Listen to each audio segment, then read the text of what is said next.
بسم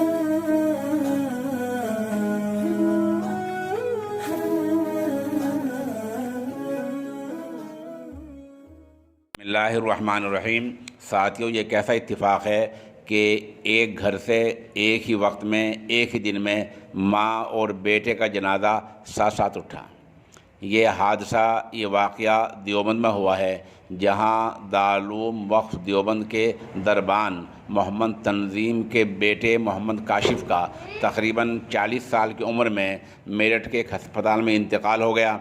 جیسے ہی بیٹے کی لاش، بیٹے کی میت دیوبند لائی گئی تو اس کی خبر سنتے ہی ماں پر رہا نہیں گیا، اور اچانک اس کا بھی حرکت قلب بند ہونے سے انتقال ہو گیا۔ تو ماں اور بیٹے کا جنازہ ایک ساتھ اٹھا۔